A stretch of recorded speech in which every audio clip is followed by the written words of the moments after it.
the Budget Committee as we get ready for the biennial budget process. And go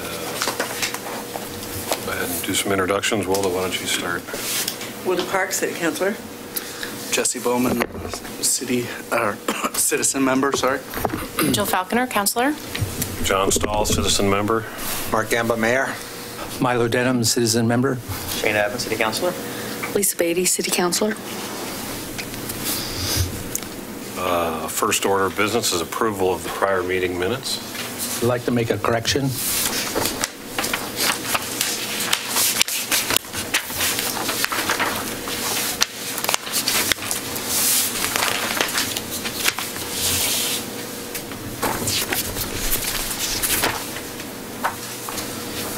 Is it a one-page thing? Yep. Yeah.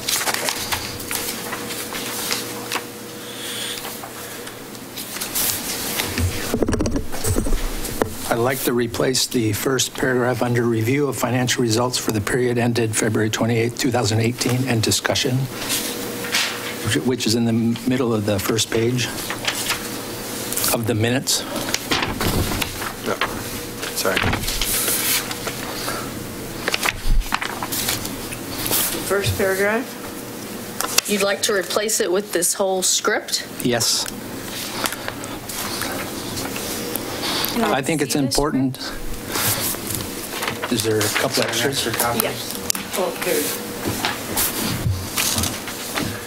Did you go back and watch the tape? Yes. You generated this from doing that? And I'm willing to,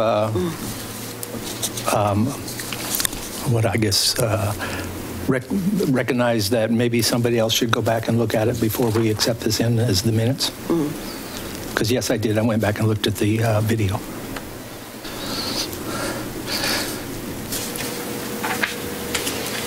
So I'd be willing to delay the approval until the next meeting and give people a chance to read it. I'm a little, help me out here, somebody, because I'm a little bit confused too. I understood that minutes were not necessary, especially minutes of a municipal organization like this, were not the entire actions of the evening, but they are the entire discussion of the evenings, but they were the... They're not verbatim, and we actually do not. But they also were the result of something, whether there was a result or wasn't a result, or what was the action taken or not taken, or whatever. And I guess I'm, first of all, surprised to see a full page of notes to replace one paragraph. And without having any prior knowledge or without looking at the video or whatever, I certainly would not entertain such a move. And it seems, it doesn't seem to fit with the normal order of how we do business. And I'd be willing to go back and rework this paragraph instead. But I don't have anything prepared at this time. I would have no appetite for change. You what? We'd have no appetite for change from what is listed in our original minutes. It was a compilation. It was a concise report of what happened without a verbatim conversation, and it was a result of that. This is the way I look at it. I don't believe it accurately reflects the comments that were being made at that time.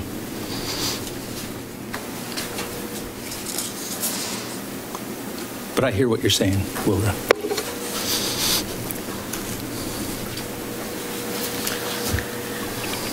I wasn't here, so I don't have a particular view, but... Well, I believe it was an unusual situation because we departed from doing quarterly data. And we had data through 8 months rather than 6 months, which I thought was valuable. But I also see Milo's argument that doing quarterly data on an ongoing basis is the preferred way to continue. So I saw this as just kind of a one-shot deal going into the budget. I'm okay with the way the minutes are written. I'm sorry, you're okay with what, Rod? The way the minutes are without a change. Milo, do you think that the minutes don't reflect what occurred, or you just want to flesh out? I don't think they fully reflect the discussion that we had. and this is all I had time to create, was to go back and look at the video. And that's why I was saying I'd be happy to delay the approval and work through and come up with a paragraph that I feel better reflects. I think it could reflect that, there was more of a conversation and that there was concern on Milo's part for the process we were going through. That is what occurred, and it's not reflected in this. So if people want to go back and watch the video, we can hold off on this until the next meeting and then approve it. Milo, do you think you could make this? I mean, this seems like it could be brought down significantly to maybe to one or two paragraphs. One or two sentences. Paragraphs, yes. Well, we've got a paragraph here, so I could do the same thing in one or two paragraphs. Could we add a statement that concern was noted by Milo about it not being on a quarterly cycle, and the committee discussed the concept and did not request a motion to prepare that quarterly report? Would that address your concerns? If I could see the wording, it might, yes. Okay. Do you want me to come back with that statement added or email that out? Or we can just delay it until next week. Yeah. That's what I said. I'm happy with the way the minutes Would a statement to those lines make sense? I think so. Thank you. We can do that. So do we need a motion to delay, or do we just agree? Move to delay the, Second. Any discussion? All in favor? Aye. Aye. Election of officers. Ask for opposition on that? Opposition? Well, I asked for discussion real quick. I'm not in support of that. what was it? So we'll have voted no. Delay. You voted to not elect officers? Not to delay. No, not to delay. Oh, sorry. I thought we had moved on. I went too No, I fast. voted not to change the minutes. Got it. Sorry. Not to postpone them and then to consider a change. Got it. Motion to delay, one negative noted.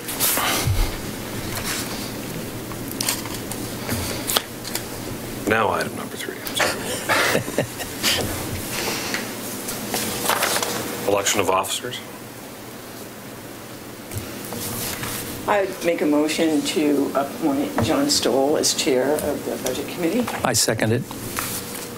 Been moved and seconded that I hold the gavel again. Any discussion? Do you want the job? Sure. Why not? Okay. I mean, if someone else wants it. All right.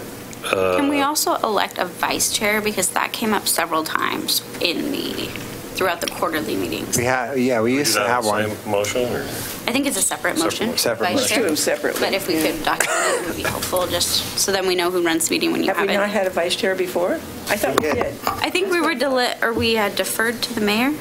I thought I was the vice chair. Usually, it's usually a council member is the vice chair. Has it been? I don't recall. Because I remember that. Churchill was the vice chair for quite a Oh, while. yeah, I do now. Yes, thank you. Okay. So we have a motion and a second. Oh, yeah, sorry. Keep these people on track. That'll be a In lot. favor of the motion? Aye. Opposed? All right, then we'll need a vice chair. Move to make Lisa the vice chair of the Budget Committee. I'm happy to let someone else be the vice chair. No, I'll Well, second do the nomination. Let me look over this. I'll second the nomination to elect Lisa Beatty as vice chair. Discussion? Sounds great. All right, all in favor? Aye. Opposed? All right. Congratulations. Thank you. Agree upon standard operating procedures for budget deliberation. So is this new, or? I believe it's new. So I figured I've made some suggestions on some, they're just kind of outlines of how we want to try to run the next 3 or 4 meetings, but they're totally open for discussion. We're looking for your input. So first here, I was recommending that we're trying to stick to 2.5 hours. All the meetings are scheduled at 5:30. Obviously, when we get to the last meeting, if we need more time to deliberate, it would go on, but we're going to try to hold. We have specific things scheduled for different nights, but we're going to try to make our presentations concise, and we have the parking lot, which we'll talk about, concept that we're going to talk about in this discussion. So I didn't know if you guys wanted to try to hold the meetings to the 8 p.m. or if you guys would just rather go later and have less meetings. And thank you for that list of speakers. That's very helpful. Mm-hmm. We've also organized the budget document in that order with the tabs, Super. so that it'll be easy to find. Mm-hmm. Any thoughts on that? So what the question posed to us at this point? Are we trying to keep the meetings to 8 p.m. or are we trying to get more done and hold less meetings and go to not have a target end time? I'm all for less meetings. But you're also for not going late. Not going until 10 or 11 o'clock. So maybe so sticking to the schedule, but trying to stay to the 8 p.m.? So that I'm clear of the concept here, during the presentations by the directors, if we have a bunch of questions or conversation ensues, we're putting it off till a later date and that director is having to come back? So some of these we're going to be able to get to you in writing. So some of the responses will come by the Friday, if not by the presentation on Monday. And Haley and I will present those. If they're minimal and we don't think that they're going to be controversial, and we'll let people go home. If it's one of those things where we think it's going to be additional conversation, we'll have the director join us for the evening, or at least the first portion of the meeting. I've heard a couple of things from council members that I've talked to date. One is that you would prefer not to have a fourth meeting if you can avoid it. So that is on one side of this. The second is that people don't seem to enjoy being here past 8 p.m. So we're open to however you want to construct these conversations. We just want to make sure that we're having a discussion up front so we can help you achieve that goal. I like the 8 o'clock cutoff, but at the same time, I like the option at 8 o'clock. If there's something of interest that would be, excuse me, that would be clarified that evening, if it would take us another 10 or 15 minutes to just be done with it, absolutely, that we examine that option. Sounds great. I agree. I think that, that's the kind of thing I mean by not having more meetings, is if it's another even half hour, 45 minutes or whatever of a meeting we're already in, I'd much rather do that than have to set an entire evening for another meeting. Yep. We can attempt to do that. Yeah, so we'll watch the clock, and at 8 p.m. we'll try to move the conversations along. That's kind of the parking lot concept, is that each department's scheduled to do a little presentation. If things come up and there's good conversation, that's great. If they're looking like they won't be resolved easily, that's when we would move it to the parking lot and bring it to the end conversation so that we can get through the presentations. That makes sense. Next. So request for additional information. Any requests made at this meeting, so we'll talk about them. We will put on a list, and then at the end of the meeting, we are proposing that you would all vote so that it's a request of the entire committee versus of one person. And it really depends on the level of work required. If they're simple, readily available answers, we will take those questions, compile them, and send them back out that Friday before the next meeting. If it's the production of something new data that we don't have, that's when we'd like to get consensus from the group on whether or not it's beneficial to everyone. So may I ask a clarifying question on that? Mm-hmm. So we're hearing a presentation and maybe we have questions that aren't in here, haven't been stated, but could be answered right then. Mm-hmm. And or we ask questions that are clarifying questions about something, and again, could be answered right then. So those would be, but other things that were like, if it's a programmatic like, you want to know how many people got tickets in 2017 and what were they for? Right. Which we're not going to ask, but I mean, if I'm trying to think of something really nonsensical, then that would go on the parking lot. Exactly. Well, anything that we can answer here, we will. We also, if it's a specific number that I can get out of the financial system, but I don't have here, sure, I'll write that question down, and we'll bring that back through that email to everyone. If it's something that we don't have in the accounting system or in some other reference book, that's when we would be asking you guys if the content, you guys would like us to spend time creating that content. Okay, so through the evening, though, we could ask questions and get answers and whatever, but it's those one-offs. Anything that needs would go in a research, parking lot. yes. Or like tonight, if you have a question for a specific department head, we'll write that down. We'll go back to the department head, we'll gather it, compile that for you guys and send it back out. Well, was what I was going to ask is, as people are reading this in the next week, do you want questions in advance? Yes. Would you prefer to get, I mean, I always like to do that with council matters, is give planning or whoever a heads up of what my general questions are so that they can be prepared. Exactly. So anything that you come across doing your research, if you could direct those to Ann and I, we can then compile them and come to the next meeting with those answers for you. Yeah. If you wait till the next meeting, we may or may not be able to answer them at that meeting. That's when we'd have to bring them back the next meeting. So anything that you guys come across, feel free to send those and we'll try to be as prepared as we can for the next meeting. The department directors have actually requested that those come between the two of us so that we're able to sort of gather all the questions and make sure that there's a consensus of the questions so that they're not doing a bunch of digging for things that aren't in general of interest. So that's why we have D on the list of items. It's just so that you centralize those questions to the two of us and we'll try and get back to you as quickly as possible. And can we ask that all those... getting the same information. I'm sorry. Yeah.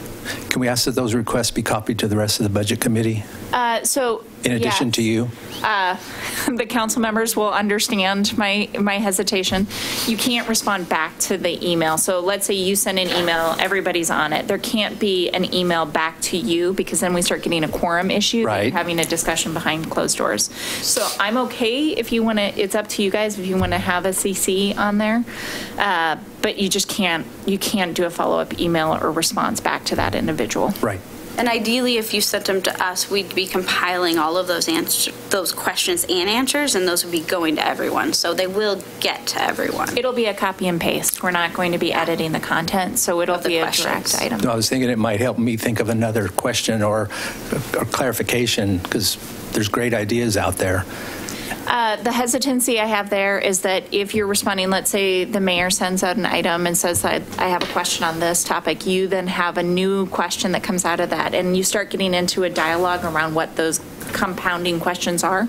That's my nervousness. Right, and I understand that. No, I would, if I had another question or follow-up, I would send it back to you, the two of you. That would always be the point person, and then there's no dialogue. No dialogue until we meet afterwards. That's perfect, and that's great. So what if the question is one of these that will take a motion? Because it's going to require 2 hours of additional research of data that we don't have. We'll respond with, we will add this to the parking lot for a discussion for a vote. Okay.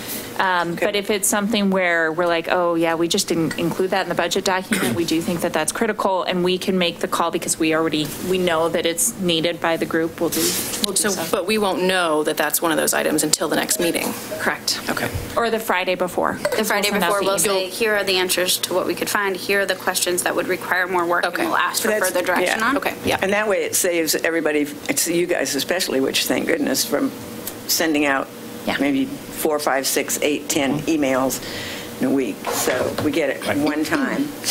And we all get it. Yeah. This question was asked, we're putting the parking lot, this question was asked, here's the answer to that, da-da-da-da. And some of them might even be, that's already in the book, you'll go through the answer to that on Monday when next we meet. Well, and it may be Denny Egner will be discussing this item directly, but it requires some additional thought. Yeah. Okay. But exactly, we'll be responding in one email at the end of the week. Yes, not 14 different emails from 14 different questions. So our initial questions relative to the document that we just got, we should have in by this Friday or this Thursday? If at the latest, you can have them in by Friday. Okay. If you get them to us by Friday, we won't respond until we're at the Monday meeting. If you get them to us by like Wednesday, then we'll try and get you something before the weekend if you want some time to think about it. Nighttime reading, kids. And we'll do what we can. But if you do come across stuff, if you don't get to the document till this weekend or Monday morning, you might give us a heads up because I might be able to look it up the same day. We won't send out another email. We'll just bring that to you all at the meeting. But then we could do that little bit of research if we can. We might come back and say, we just got this question. We won't be able to get it to you till Friday or next week. And just so that people can see it, we actually started a parking lot board over on the wall.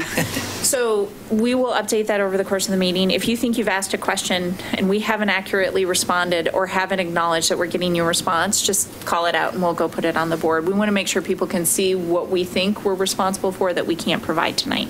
Exactly. These look like good ground rules to me. Is there anything you'd like to add? Anything else? We can amend these at any point in the meetings, so we just wanted to make sure everybody had the same expectations for response. Do we generally do anything like, I'm thinking of not necessarily like our council communication, but, like please, no side conversations, how people, I don't know how this group does, the answering of questions. I mean, do we put up our tents if we want to ask a question? Do we raise our hand? Do we just shout it out? I think that's up to your chair. I think, generally you want to go through your chair. It's a standard rule, but you guys can let us know. So John would have to recognize, we'd have to get his attention and he'll recognize us somehow. So what's the easiest way for you? I'm more informal than that, but if it gets to be unruly, we could definitely go that route. The unruly one will be Councilor Parks. But it's just that sometimes it's hard to, keep in mind who's first, who's second, who's third, if everybody's wanting to ask a question. Okay. Yeah. Okay, then we're going to move on. Does that work? I think we're ready for the city manager's budget message. Thank you. I've been practicing. So thank you, Mayor. Thank you, councilors, members of the Budget Committee. And thank you to Haley, who has spent the last couple of months preparing this document. It has been an arduous but amazing process to go through. And I think that all of us understand what we're doing here at the city better. And in part because of a step that council took a couple of years ago to go through a visioning process. So I also wanted to commend you. That document has played a key role as we've been going through our budget and what we've been building. Is we've gone back to that document multiple times to understand what the community's goals are and to make sure that we're aligning with those goals as we're moving forward. So you're going to see us call out some of those items throughout the night and also throughout the rest of the meetings, but it does play an integral part in what we developed for all of you to consider.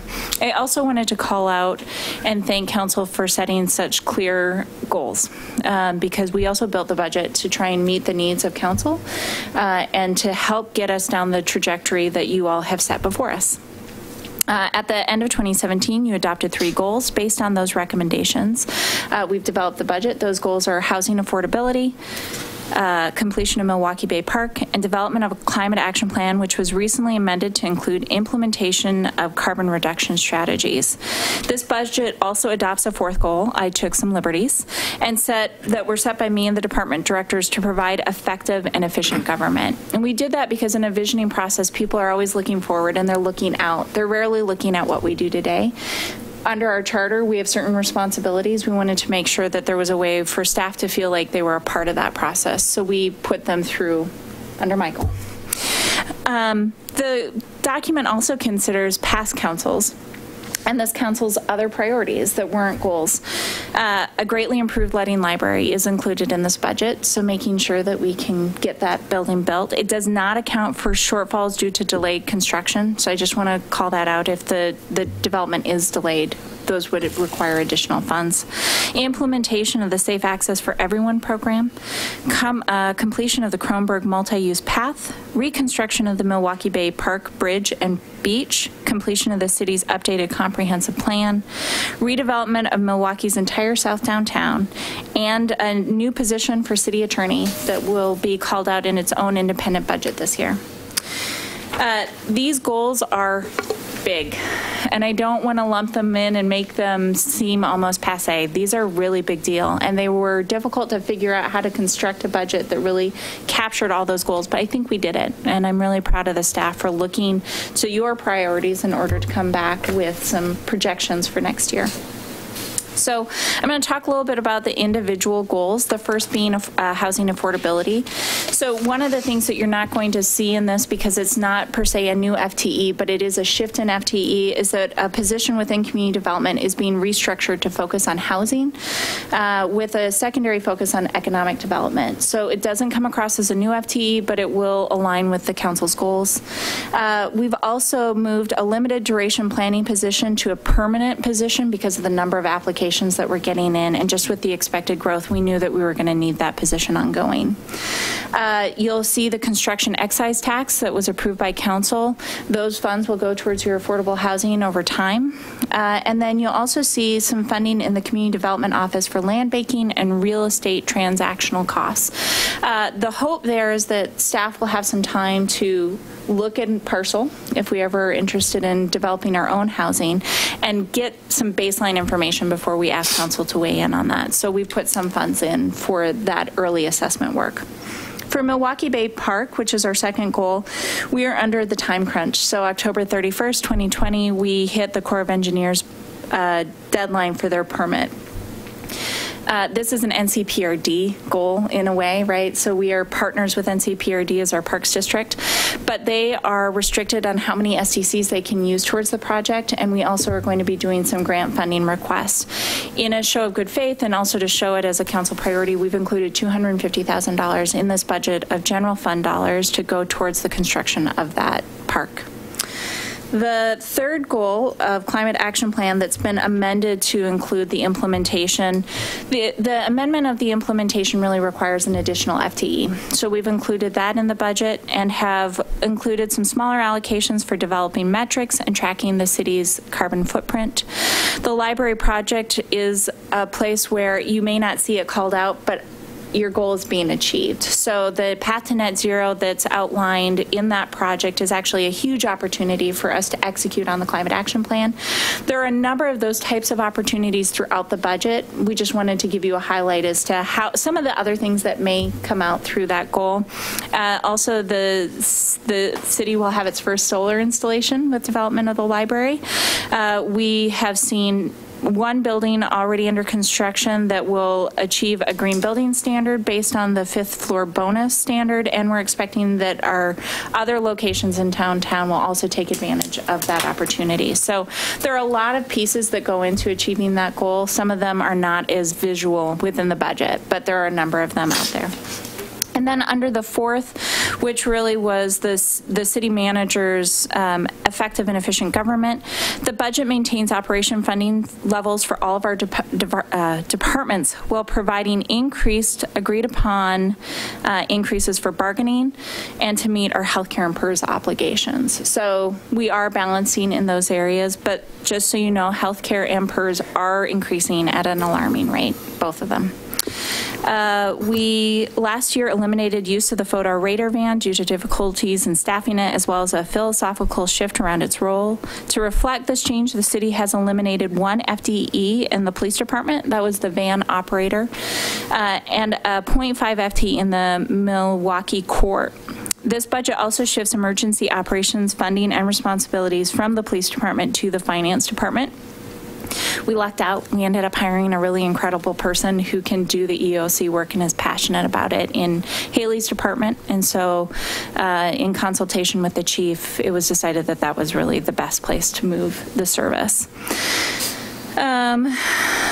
This past year, council expedited the SAFE program and approved an increase in the number of FTE required to fulfill those obligations. You'll see that in here. You'll also see some of the obligations increased in public works to service those new assets. And these, we also are going to need new space in order just to have more people who are office bound housed. So we call out some funding to build out either a space here or at another location for those staffing levels. Overall, the city budget totals $154 million. Personnel services represent 25%. Materials and services represent 18%. Debt service represents 4%. And capital outlay makes up 28% of the total budgeted expenditures. When you look at the total cost expended over the first 18 months of this budget cycle, you'll notice that we have very large expenditures. It looks significantly higher than we have in the past. That's because of our capital outlays. So the letting library is still enclosed in those funds, as is the first tranche of the bonding for the transportation programming. So that's why it's so high, and then it drops back down for 20, is because those funds should be expended by that time. Operating expenses, personnel services expenditures are up 19%, which is a lot. That's our PERS, that's our healthcare, that's also the increased FTE count that we've talked about tonight, both for SAFE and for other programming. The budgeted materials and services expenditures are up 17%, and part of that is just the construction costs that we've been seeing across the board. So it's just becoming more expensive to do business in Milwaukee and in the region in general. Our reserve fiscal policies are remaining the same. We're not proposing any changes to those. And the presented budget maintains compliance with policy throughout the biennium. Haley's going to talk a little bit about the FTE count. I've talked about them in general. She has a little more detail on where you can find that information in the budget book. There are several changes in the FTE positions, which are highlighted in the positions and salary ranges section in the budget document. For debt overview, we are projecting approximately $38.5 million in debt. This includes authorized but not issued debt of $21 million for the transportation programming that Council's been working on for the last year. The city's credit rating is a solid AA2 level, and we actually, for the full faith and credit obligations this past in 2014, saw that rating go from a AA3 rating to a AA2 rating, which is an improvement for us. As you all know, the benefits to us are lower interest rates when we get higher bond ratings. Oregon PERS, we're projecting a 5.67% increase just for PERS costs for the biennium. Percent of payroll. Thank you. And then for the 5-year financial forecasting, you'll note that in the back of the binder, but that is included. And then finally, I wanted to thank all of you for being here. This process is an important one for each of us, and having our community members as well as our council members involved really gives us the ability to understand what the priorities are of the community and to make sure we're meeting them.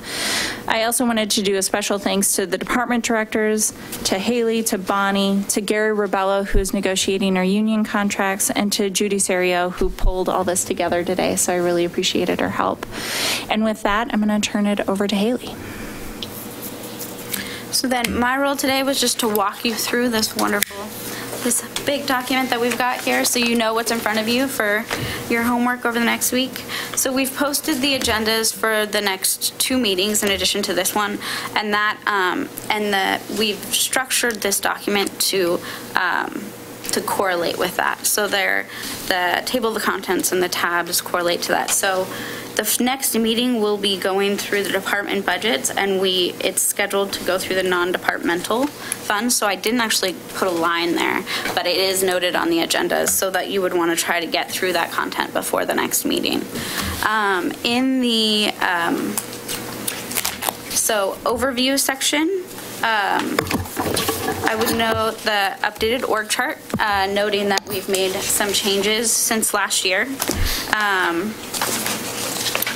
And then we have an overview of the council goals. Again, we're looking at, as you're analyzing the proposed budget, you want to be looking at those priorities of our basic core services, like Ann said, and the council goals. That's how we prioritize the budget and how we would spend money.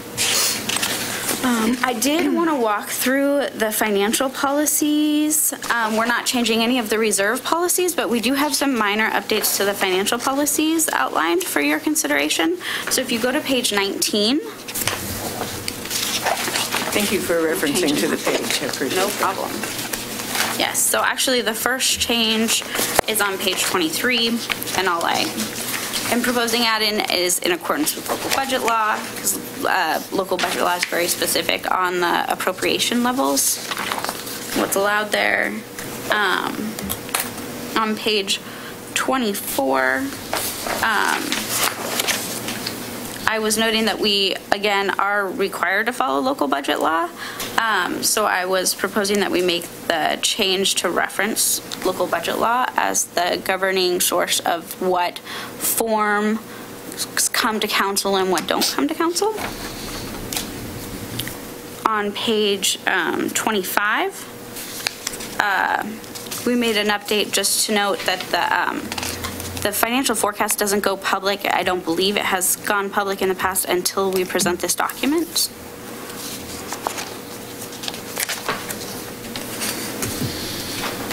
On page 28, When you say local budget law, I assume that's Oregon budget law? local budget law, yeah, it's actually an ORS section. That's the common reference for it. But it's a very specific part of ORS. Do you want me to add the ORS reference? That's right. But it's the Oregon Revised Statutes have a very specific Oregon local budget law. Sorry. No, that's a Good question. good question. And so actually, if you look on page 28, We reference them. this is a different actually reference, but it's to the investment policy. But what we also added to this document was in the appendices, we've added the current investment policy, which was adopted in 2007. It is basically very simple, similar to the Oregon Revised Statutes. Oregon Revised Statutes does normally say that, well, it says if you want a policy that extends beyond the 18-month investment period, that you have to look at it annually.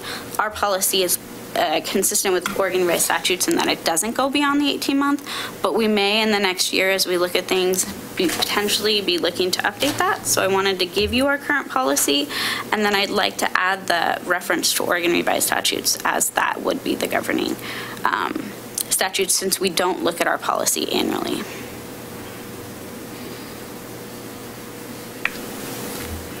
On page 29, if you look at one, currently, and it's my understanding that it, at least my predecessor's common practice, is that the monthly budget detail reports only go to department heads, but they don't get distributed to council. We don't provide that level of detail here, so I'm just updating the policy to correspond to that. So numbering wise, you have 1, 2, 1, 2. There's a header We'll missing or update something? that. Yeah. We'll fix that. Okay. Good call. We only read it 8 times. Seriously. But I mean, it should be 3, 4, and then we go to 5. So Okay. somehow Yeah, I think when we edited these, maybe it changed the numbering. So good call. Love MS Word. And then so it's really number 4, not number 2. I wanted to add that we review the quarterly statements with this group quarterly, which wasn't in here before, in addition to posting it to the website.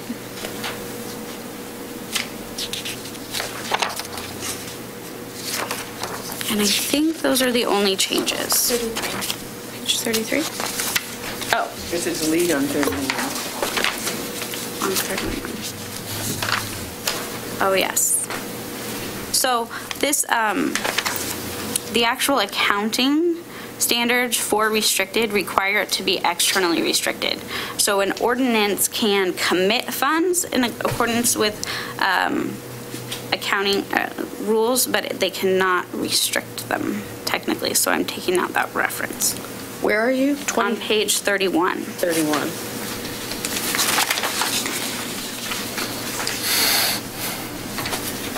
So there are things that we memorialize in ordinances to correlate with external restrictions, like gas tax, but if there's not an external restriction placed on us that we're required to by a third party, then from accounting standards, it would not be considered restricted in this format.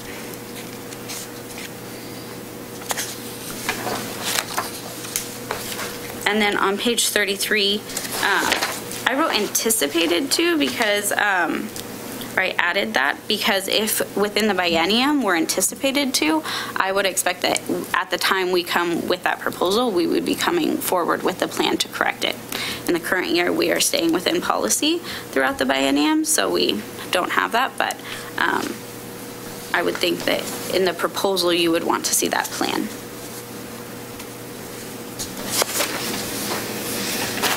And that is all. So feel free to read through those, or if you have other suggestions you'd like to change or incorporate, we can bring those forward in future meetings. But we are looking for those get readopted with the budget, with the resolution. So we'd like your feedback on this.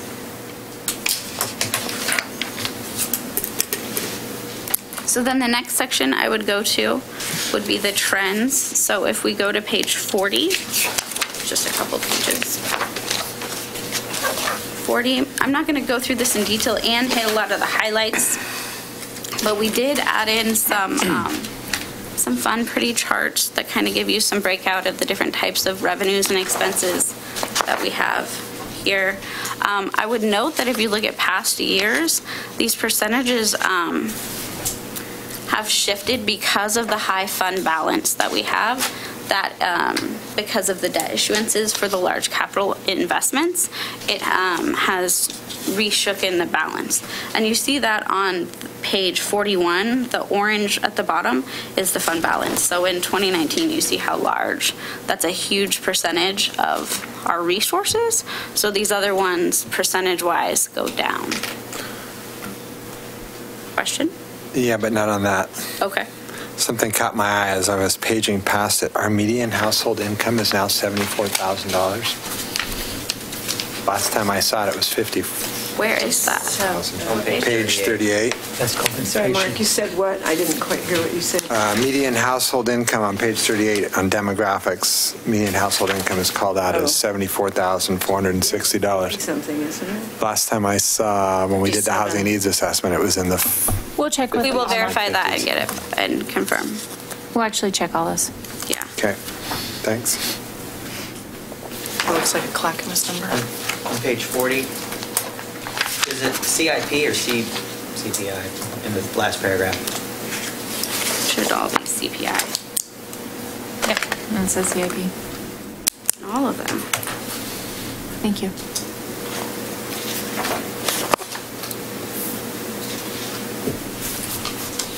That is a change, though. I would note that the Bureau of Labor and Statistics is no longer going to be calculating the Portland, Salem CPI-U, so we will be moving to the Western Region CPI.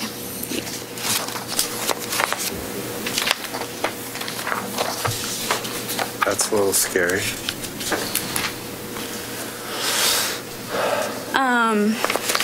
Again, I would note on page 46, the chart Ann had noted in her thing, but we talk a lot about PERS and the escalations there, but we pay more in health premiums than we do actually in PERS contributions.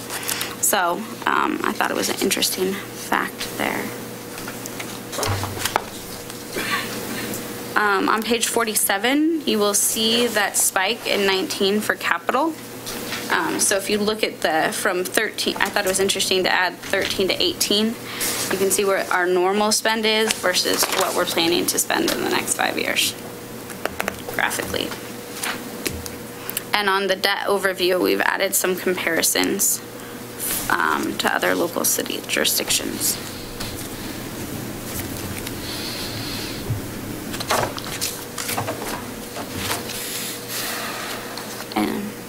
Is on the comparison to other cities on that page 48, is that Lake Oswego Tigard, is that because of the water? The Lake Oswego one is definitely because of the big infrastructure dam project. Tigard, I thought the Tigard and Lake Oswego entered into an agreement to share a pipe. So to me, those are both the same there. Is it Tualatin or is it Tigard? I don't think Tigard is on the same water, but I can look at that. I didn't believe Tigard was related to the water. Is it Tualatin? I think it is. But I will verify that. So do you have any idea why Tigard's is so huge? They got something going on? I was thinking it was related to the urban renewal type stuff. Okay. But I will verify what Tigard's debt is related to. Because Wilson's got significant urban renewal. Wilsonville? Yes. Yeah. And Tigard may not have actually issued some of theirs because theirs is newer, but their downtown has done a lot of work. So I will verify what Tigard's is for, though. But I believe Lake Oswego's water project was not with Tigard. But I could be wrong. All right, it's Tualatin.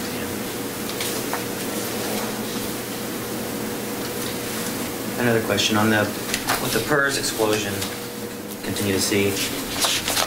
Are we going to do anything with, and this is very preliminary, but isn't there a new law that cities can put some money matching or something to that effect? So actually, if you look at the 48. debt, we were one of only like 9 cities that did do site accounts back in 2005, 2006. There was a small group that did do site accounts then. That is the big push, is to do site accounts again. Site accounts is basically a hedge that you're issuing debt that you pay at a standard rate and that the state will invest, and so their investments will outweigh what your debt is. And so then it drives your contributions down, but you have debt payments. At this point, the 2005, whether or not it was a good, bad, or bad debt still hasn't been verified. Given interest rates, it's probably a good, it's something we can consider. So we'll look more. I haven't, read some initial articles about what the state's recommending, but haven't seen anything in depth. So we will come forward and keep you guys up to date on that, but we haven't done an in-depth analysis of what, if another site account would be useful. Thank you. So you're basically allowed to arbitrage by... That's basically what the site accounts are, in very simple terms. So it seems like we should take a very serious look at that. So, yes, so we'll be following what the state is recommending or looking at their recommendations and seeing what other entities are doing. I haven't heard whether or not other entities have taken the state up, and I believe the state is actually incentivizing it this time. Like they're saying, if you do that, we'll give you an additional credit into what you're doing. So it's something we should look at. We haven't had a chance to look at it in depth. Haven't some of the school districts done that? Potentially. I don't know how many without looking. I don't know who has or who hasn't. The state has an invested interest in getting school districts too, as they are much larger in helping the school districts balance their budgets. But yeah. So on this chart, you've included some authorized but unissued debt. Right. And the timing for that issue is? So the goal is to have it issued by June 30 or this summer. It's included in this budget that we are issuing it. Yes. Okay.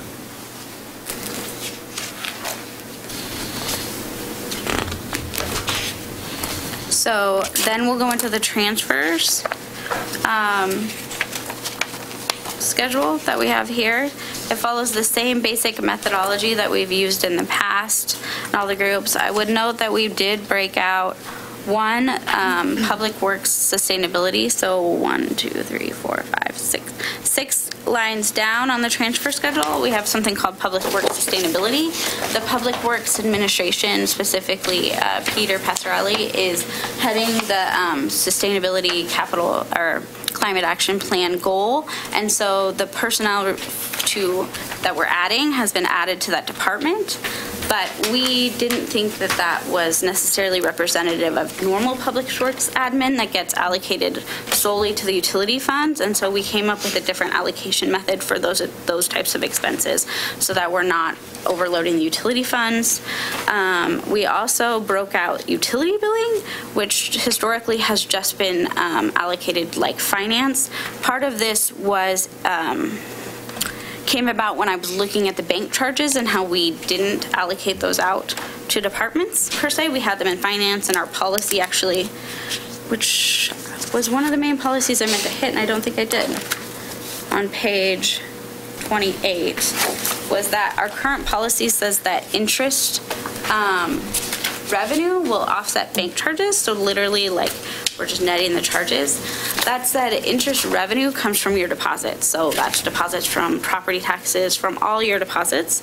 Whereas your bank charges are charged, there's some that are general, and those should still go to finance and be allocated overall. But there's some that are direct transactions for revenues like utility billing, court, specific revenue streams. So it makes more sense to have those specific charges for specific revenue streams to be charged against those specific revenues. So I wanted to segregate the difference between interest revenue, which we allocate based on deposits in the different funds, versus the bank charges, which will then be prorated to the specific revenue sources that are generating those charges. So that's why we've called out this line here. It's bank charges, but it's also the personnel whose sole role is to do utility billing is now being allocated across just the departments that use the utility billing. So those are the only two changes really in the methodology of the transfers. I would note that SAFE has a new department in the transfers, but other than that, it is the same. So if you move to the next tab in your book, it's page 50, is the personnel overview. So this is the detail that Ann was talking about. We have a concise description of all the different changes that I'll run through. So we have added an FTE for the city attorney, which is its own budget and own department in the general fund now. We have, so there's really not a decrease in community development. Engineering used to be under community development, and it has now been broken out to be under city administration. So 0.5 of the FTE of the administration that was supporting engineering before has now been allocated to the engineering budget. There's one FTE increase in the Public Works admin for the execution of the climate action goal, as Ann talked about. An increase of 4 in the engineering services is directly related to the integrated CIP accelerated program that has been approved. Then there's the 0.5 increase in finance, which is for the EOC responsibilities. And a 0.5 decrease in the municipal court that relates to the elimination of the photo radar program. The 1.5 decrease in police that Ann reviewed during her budget message. We have increased the building FTE by 0.5 to help them absorb the increase in volume that they're seeing. They're about 6 weeks out right now, I think, in scheduling because of the increase in volume that we're seeing. And you will see that their budget projections fully support that additional FTE. So that's a where it's to only be hired half the or FTE. has already been hired? It's to be. So we actually used a contract last time in order to do the offsets. Okay. We also hired someone with more technical ability into the tech position for the front desk. That person is getting trained up to be able to go out and do inspections, and that would then vacate some more administrative functions, which is what we would backfill with. And that actually is proposed at a 0.5 FTE permit tech that will be shared with the engineering department because for 0.5 permit tech related to their increase in volume. So it's part of what was approved to go into the CIP administration, so we can hire a full-time FTE rather than a half-time FTE. This budget also proposes a decrease of 1.75 FTE in the library due to efficiencies gained from the temporary relocation, which will be a much smaller facility, and so there's just not as much FTE needed to supervise it, and the new design of the building is much more efficient, being on one floor and whatnot, so we're expecting to maintain those efficiencies overall. These have been achieved through attrition and or part-time, not underutilization of other part-time positions, so we're not letting anyone go for any of these position changes. And just to clarify something that Haley mentioned on the library, so the building improvements, it's too soon to tell. So the commitment I've made to staff is that if we are unable to staff the new library at the levels needed, then we would come back for a supplemental. But right now, without knowing the design and without understanding the structure, I just can't justify it as we're trying to move funds around. And then we've proposed an increase of 1 FTE in transportation. That's the actual public works operations transportation. It is being funded by we've allocated the new gas tax 1/3 to operations and 2/3 to capital. And it's with the intention that we're going to do this big capital campaign, so they will need some operations to help maintain all of that. So then I'm not going to go through all the budget detail. Like I said, we have on the agenda split now planning through the non-departmental. We're planning to go through at the next meeting, and then we're planning to go through library through engineering services at the third meeting.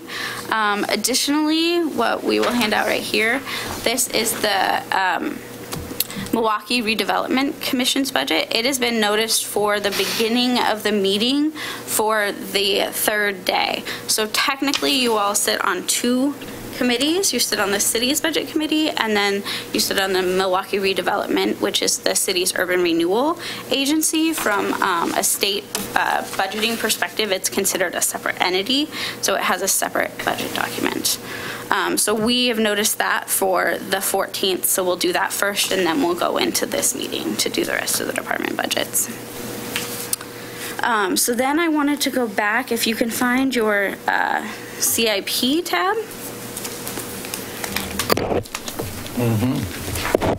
It's customary that when we do the budget, we have gone through a CIP process. It goes through the capital. So this document correlates with what's in the budget and the forecast. Big thanks to Chuck and his team. They, Tessie and Jennifer, helped prepare this in addition to our team. So within that section, page 26,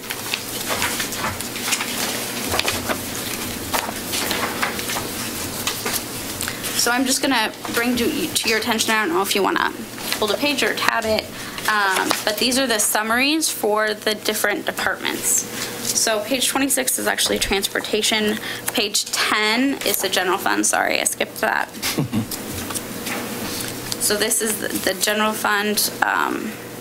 We call it operational facilities and equipment, but it basically correlates to the different departments in the general fund that have things.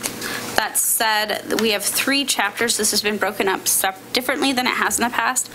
Chapter 1 is the operational facilities and equipment. So we have facilities, fleet, and IT. Chapter 2 is the public infrastructure. So that's your utility funds, transportation, stormwater, water, wastewater. And then chapter 3 is new this year. It's capturing all of our community development, and you'll see that much more of that is unfunded. So page 10 are the summaries for chapter 1. Page 26 is your transportation summary. Page 54 is your wastewater summary.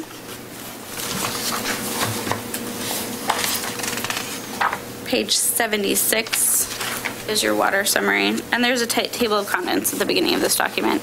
And then page number 92 is your stormwater summary. So these are the summaries that we have prepared.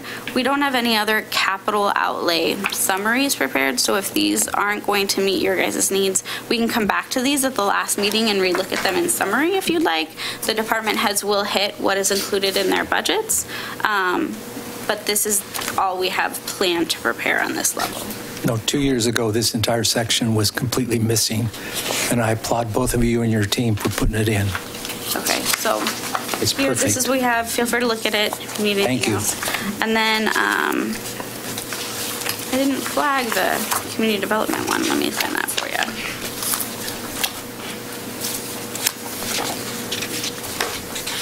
So the community development summary is on page 106.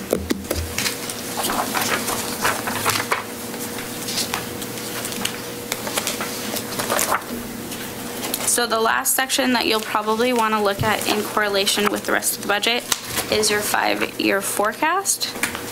This has, so I would note that in the combined, I note the total of 11 funds. So we included the urban renewal in the forecast in these totals, whereas the totals in the actual budget portion do not include the MRC or the urban renewal fund because it's a separate budget technically.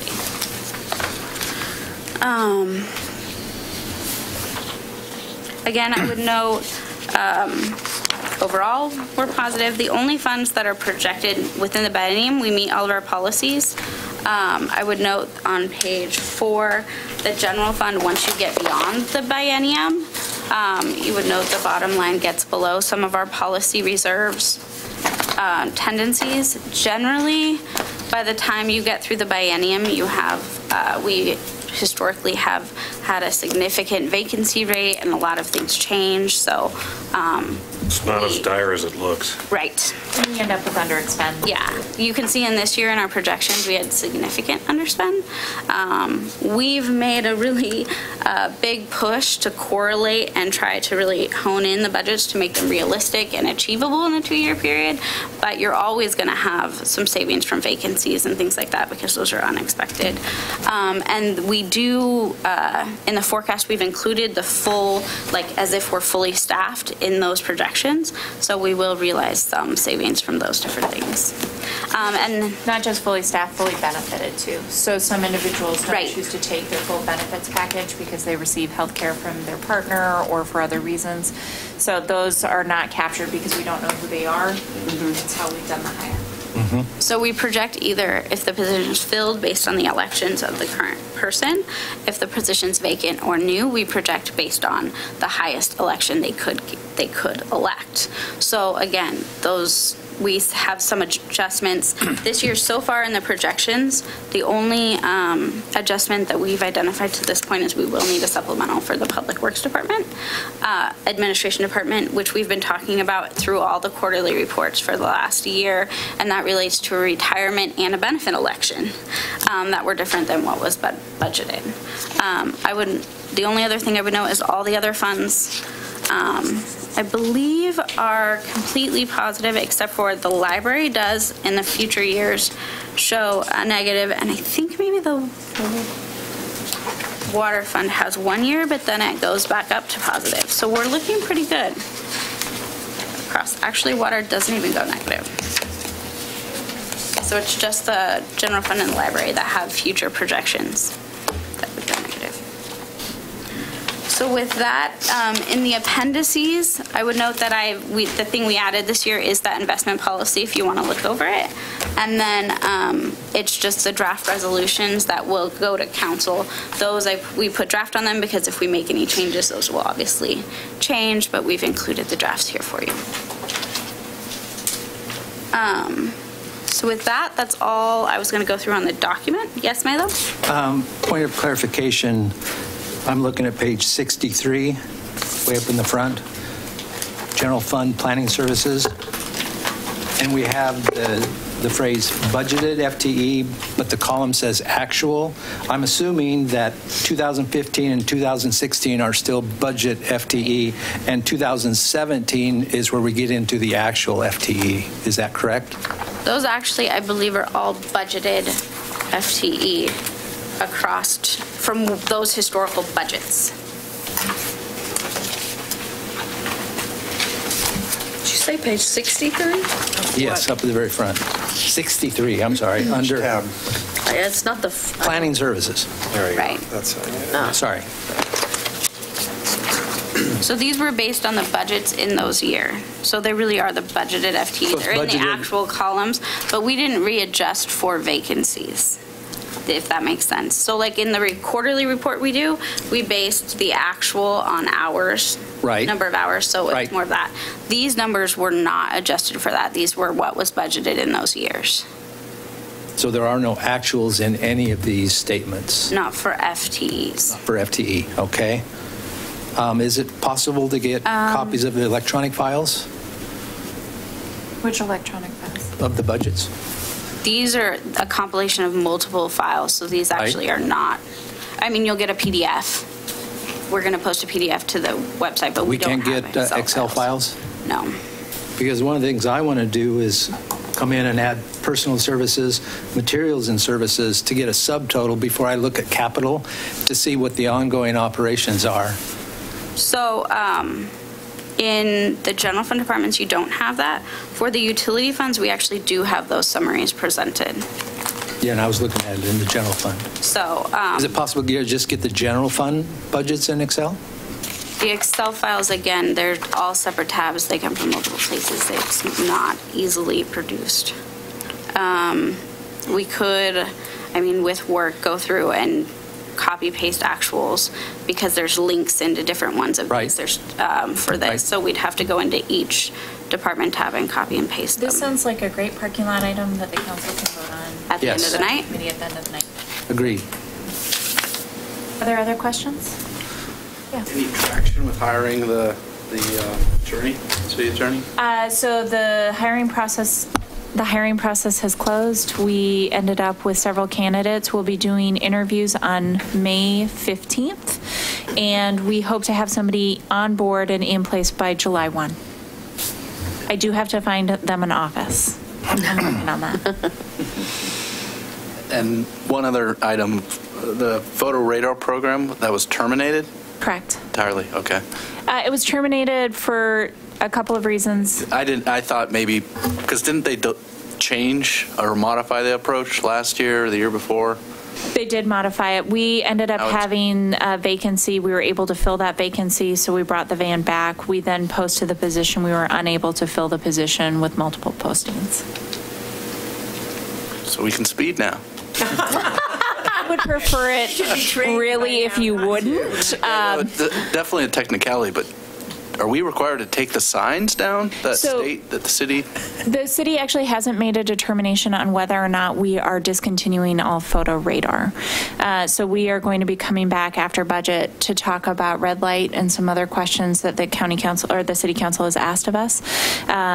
So it's not a forever decision. It's a decision of right now we made a determination for what fit with the staffing levels that we could afford. Thank you. Mm-hmm. And the budget correlates, the proposed budget correlates to that. So short answer is no, you can't speed. You have to keep the signs. On page 29, under proposed financial policies, the one where we had to change 1 and 2 to 3 and 4. Yeah. What does number 4 currently read under the current policy? Also will be prepared and will be posted to the city's website, and that's where it ends. So are the December 31st financials posted on the city website? The ones that were presented to the committee for the February meeting are posted to the meeting. This says quarterly, though. Are the December 31st going to be posted on the city website? As we discussed at the last meeting, the report as of the 28th of February was the quarterly report. And there was That's not a quarterly report. But there was a request for a vote and a request of this body to make a decision about whether or not you wanted that to be produced. And there was not actually an interest in having a vote or having that information produced. So under the staff's read, a quarterly report would be a report that was produced for the meeting. We did produce a report and we have posted that report. If this body would like to do a quarterly under the constraints that you've outlined, then we would simply need a motion of the body and that would be the decision moving forward.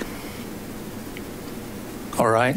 Last time I was not ready to do such thing because I was extremely surprised at the pushback at asking for a quarterly financial statement when it had been the standard operating procedure for almost 2 years. And so therefore, whereas virtually all other committees, boards, and commissions within the city have a set meeting schedule that allows members to plan their schedule, and whereas it is the cornerstone of excellence in financial management to review financial statements on a monthly and quarterly basis, and whereas, as Councilor Adma pointed out in his recent article in the Pilot, Oregon budget law requires both transparency and citizen input as a part of the budget process for every single local government. And whereas an interim of 5 months occurred between 2 financial reports provided to the Budget Committee, financial reports were provided for September 30th, 2017 and February 28th, 2018, as the city did not provide a financial report for December 31st, 2017, I therefore move that the city manager and finance director do the following. Provide the Budget Committee with the quarterly financial statements for December 31st, 2017, within 4 weeks of tonight's meeting, and going forward, schedule and deliver quarterly financial statements to the Budget Committee on the 15th business day of the first month following the end of each financial quarter, 3 working weeks after the quarter end, business days excluding holidays, and schedule ongoing quarterly Budget Committee meetings in such a manner that the Budget Committee has at least 5 business days to review quarterly financial statements, such as the first Thursday of the second month after the end of a quarter, roughly 35 calendar days after the end of each quarter. This does not mean that the city or the Budget Committee cannot request additional meetings as they feel are needed. to me, this is the basis of financial review, is you have quarterly statements. And to deviate from that standard operating procedure disturbs me. And I guess my only response is the staff has not given you pushback on that. We have simply asked that this committee be the one to give direction to staff. So if the committee would like to make a vote tonight and would like to give that direction, we support that decision. We simply need it to be from the committee as a whole. It can't be from an individual member of the committee. Okay? So purely for purposes of conversation, I'm going to second that because I'd like to understand more both your concerns and I guess why we deviated from what we'd been doing. So you're seconding it to just generate a discussion? Yeah, we can't have a discussion until somebody seconds it. Okay. So I'm not really sure what the motion is, but it sounds like we want to have quarterly financial statements prepared in a timely fashion. I don't know what the days were, 15 days. 15 days, like business days. I think that's entirely reasonable. So, so going forward, I actually think that whole thing is reasonable. My curiosity has to do with the part, with the quarterly that we missed, I guess. That's the part I am interested in discussing. So didn't we actually have more than a quarter? We had 2 months more than a quarter, correct? So instead of December 31st, we had it to February 28th. I guess I'm having trouble wondering, or, trying to figure out why that wouldn't be good information. So, how was the city prejudiced, or how were the citizens prejudiced by that? Yeah, and we had some of that discussion at the last meeting and determined not to move forward with a request for that quarterly report. This document states that we will have quarterly reports moving forward, and that was the expectation in the past. There was one sort of, and the expectation wasn't to necessarily, we presented as second quarter, so it wasn't as of December 31, but it was in the intent of preparing for reports throughout the year. And as I had not gone in, we were in the middle of budget season, we had more readily available information than we normally would have in off quarters. So I wanted, as we went into this meeting, to give you guys more information. I think I did open it up asking that question of whether or not you wanted us to then go back, and the committee didn't seem to be supportive of that. I was just trying to get the most relevant information out as we went in here because we had it. But going forward, we can definitely stick to the preset timeframes. And we have been meeting the quarterly reports. As to the dates, I would like that in writing. So I would, right now, there's nothing in local budget law that requires this type of committee to meet quarterly. Our city's policy goes above and beyond state requirements for local budget law in that effort of transparency and to keep everybody engaged throughout the 2-year biennium period. So as far as the time specifications, I'd like to see what those are, and I'd need to talk to my team to make sure that whatever gets proposed should be memorialized in these policies and that our team can meet your guys' expectations. We definitely can meet the getting the information out a week, 5 days to a week before whenever the meeting is. As far as the other timeframes is when the meeting has been scheduled, we've never had a set specific date or timeframe, and so we'd have to reconsider whether or not that. And my only caution on the date is that sometimes it's difficult to get everyone scheduled. So some of the delays have been caused by members being out of town or being unavailable for meetings. So, or the city's other meeting schedule. Absolutely. Yeah. For staffing. So all of these things are options. I guess my question is, which pieces is the committee interested in out of the resolution and which ones are you not, so that we can bring back some policy language if you are interested in changing policies? as we move forward, as stated, this document says quarterly meetings with quarterly reports, right? So the issue... And what we've already had was more than a quarterly report, and we'll have something that's a a year end or the? We have the third quarter as of Third March quarter? 31 here, which we will provide to you per the agenda for your review. So there's your third quarter, and we will have, again, a year-end one. Generally, again, we don't provide year-end numbers until much about that meeting normally comes in September because we go through the audit process and there's a lot of accruals that will affect those numbers. We could give you a report in July. It will be very tentative and will not include many of those accruals. But I disagree, Will, that a quarterly report was not provided at the last meeting. A quarterly report is 3 months of data. That's a standard within financial analysis and financial reporting. No, So I what we were understand. given was not a quarterly report. But I believe that the discussion we had then and reflected a little bit in the minutes was that that was an anomaly at that point in time. Why? Well, To provide more information going into this budget process. No, you provided less.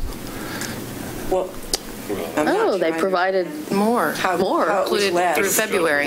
Where's the quarterly report for December 31st? But it was, instead of 3 months, it was 5 months. Right. give you 2 That's extra months. correct. Included more than the quarter. Okay, it included more than the quarter, but we're missing the quarterly report. The quarter, and now we have the third quarter. I guess you could look at the two of those together and say this is 2 quarter. I mean, I don't know. In the interest of transparency, you would think that we should have the third quarter report. We do have. No, excuse me, the second quarter report, December 31st, 2017. How would you like us to proceed? Yes, so was that an actual motion that you made? Yes. He For you did all make to- a motion, and I and seconded it, but second, I'm still trying to understand what we don't have, other than that it was broken out. I think a question is, Prescribed. too, what do we gain? Can I finish my question? I'm This is the sorry, second time I've tried to ask Yeah. it, and you interrupted me both Thank you. times. Thank you. I'm sorry.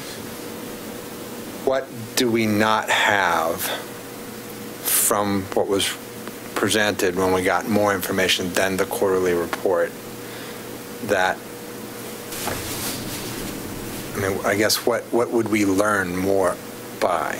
Because this is definitely not my bollywood, so I'm trying to understand what more do we learn by then backtracking and pulling out the extra 2 months. 2 months of data to To see produce where it? we stood at that point in time against actuals versus the budget.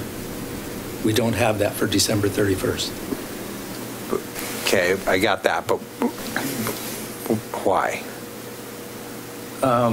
City of Gladstone recently got in trouble with the state because they overspent against their budget as compared The to city of Gladstone is really not Right, comparable. but we I would don't have think seen they've. that in the 5 months, the quarter plus 2 months.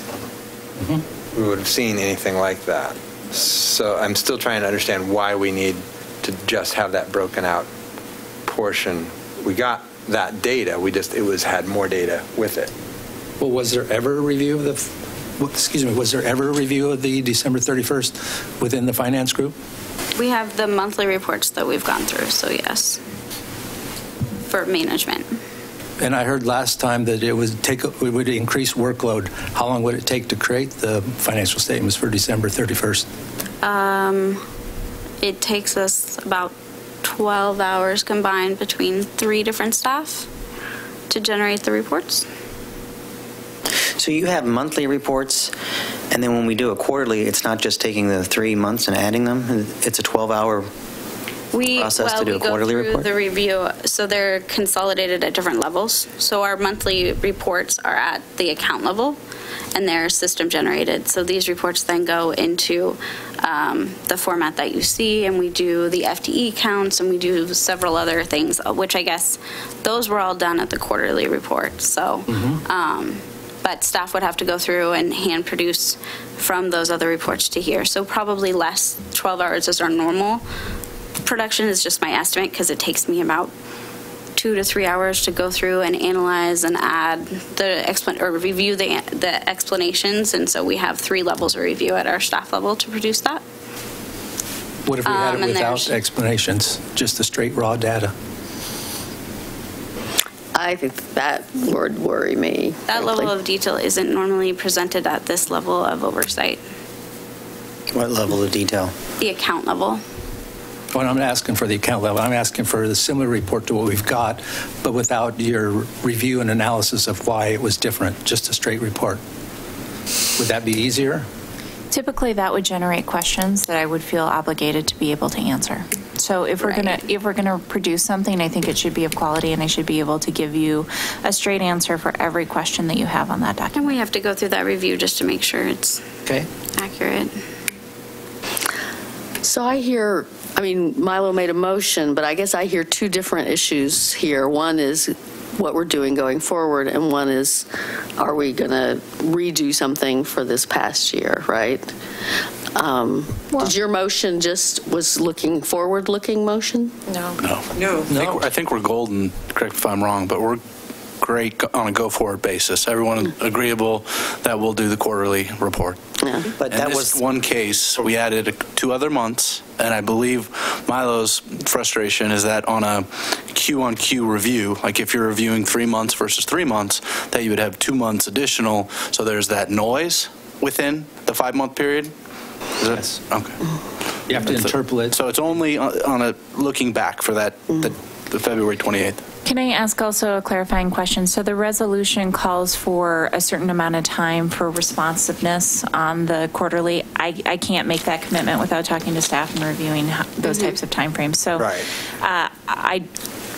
I just wanted to clarify that what I'm hearing from the group is, yes, we want to look at doing a quarterly report. Yes, we want to assure that it's only for 3 months. The other components I need to do some research, and I can come back next Monday with. I was going to say, I'm not inclined to impose a deadline on staff for doing it. I mean, if they're going to do it, you know, they can do it, and, you know, I'm not inclined to impose a deadline, personally.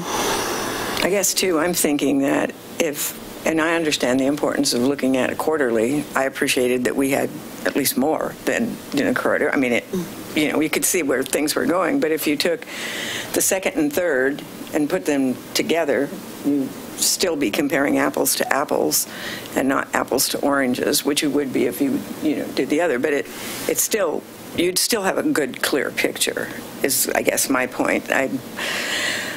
I just wasn't bothered by the fact that it was a 5-month report. I'm sorry. And I wasn't trying to take a position. I still feel the same way I did the last meeting, where you guys should be focused on the priorities dictated by Ann and her team.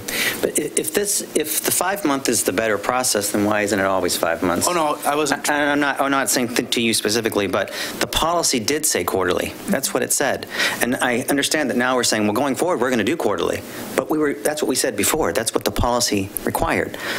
So if best practices is to give you 2 months more information, and that's the great way to go, why wouldn't we always do that? Does it call for quarterly in the existing policy? It says quarterly financial reports comparing actual to budgeted revenues and expenditures will be prepared and posted on the city's website. So that's new language? No, that's page 29. That's current language. I mean, it's being suggested to change it, but the current language was quarterly financial status reports.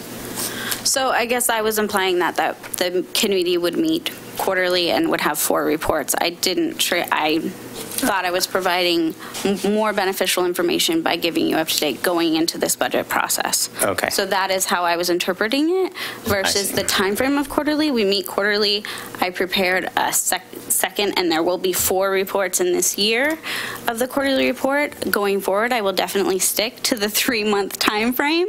And the only reason I did it was because we were going into this biennial budget process, and I hadn't been through it before, and I had more information to give you guys, and so that's why I presented it that way. So that's how I was interpreting it. Okay. And I'm willing to amend my motion and say within 6 weeks instead of within 4 weeks, because I recognize that you're busy with the current budget process, but I still think it's important that we follow what we said we were going to do. Third quarter report, well, I mean, the current policy doesn't have a time frame, so we will do quarterly reports, and they will be on the 3-month going forward. But how do you define a quarterly report? Here. So I was defining it as 4 in a year before, and then, and generally that correlates to the 3-month, the reporting period, and that is the 3-month time frame. So we will still continue to do that. As far as the time frame goes, it's never been specified. Right, Of but when we- you're saying going forward, you will provide financial statements that are 3 months? That are as of June 30, September 30th, December 31, March 31. That's what the content will be in the reports. And then we schedule the meeting within 2 months of the end of the quarter is what we have been doing. So you may want to amend this language to actually put those dates in. We will. Yeah. We can do several pieces to this. So what I've heard from staff is a commitment to do every 3 months and to not deviate from a 3-month projection or 3-month report. The data contained within it, yeah. And I've heard an amendment made by a budget committee member to call for the meeting within 6 weeks, 8 weeks. To have the financials available 15 business days after the end of a quarter. Private sector does it in 7 to 10. So I just need to go back and talk to staff. I can't make that commitment today, and I'd ask you to And I give me understand that. time. Okay. And then a week later, have the finance or the budget committee meet. Give us a week. Last time we met, we had 2 days. I agree with you on the noticing And of the we- information, and I have talked to our team about assuring that that information is posted a week in advance, which is our best practice for council meetings as well. So where possible, we will do that, but we also have an allowance under the ordinance to, if there's an issue that arises, to be able to call that information closer to the meeting, just based on issues that may come up. And I've noticed that all the other boards, commissions, and committees have a set monthly schedule except for this one. And I'd like to see us get to one so I know when in the future we're going to have a meeting so I could plan for that. If it was like the first Thursday of the second month after the quarter end, which is a week after when I think the financials should be due, I could plan for that ahead out in the future. Just like the city council meets on Tuesdays. My NDA meets on the third Wednesday. And again, this is a motion required by the committee. It's not a statement from us individually. So if you guys would like to make a motion to that effect, that works for me. It may mean that depending on issues that arise in the city, that you won't have all the information in a timely fashion in order to meet on that date. Emergencies come up, as council knows. I've spent a significant amount of my week, the last couple of weeks, working on issues that were unrelated. So sometimes things get pulled out. It's my only cautionary note. So do we want to hold on this until they have more opportunity to sort of To respond? I'd say we take a vote on this motion after the discussion, and then we look for a revised policy statement spelling out quarterly reports, done on the certain dates. Because I think my understanding is you viewed quarterly differently than we viewed quarterly. Yeah. So it's a little bit of a misunderstanding. But I think it's an excellent idea to move in the direction of having it spelled out. Yeah. Now, as far as scheduling the meetings, I think this is the only committee that has city council membership, so trying to pin it down to a specific date, I don't know, that's problematic. I mean, it'd be good for me as a citizen member, but it's really the city council people are the busy ones. And we'll make ourselves available for whatever date. I think I support having a fixed meeting date personally, for the reasons that Milo stated, and I think that we are busy, but if we plan ahead and they're always scheduled, then we don't schedule things on those days. So I would prefer that as well. I think we haven't really fleshed out the going back, the December 31st, 2017, and that's part of your motion. So I haven't really heard a whole lot of support for that. Is that still part of your motion, or are we? Yes, because to me, transparency would include providing those reports. I'm also swayed, though, that we had more information than we would have had, and I think that was appropriate for the time. Yeah, I don't think it's a transparency issue, Right. because the data was there. It was more data. So it's not a lack of transparency. Right. It's a lack of number crunchers who are used to looking at quarters, not being able to compare quarters, but it's certainly not a lack of transparency. Yeah, and I think that,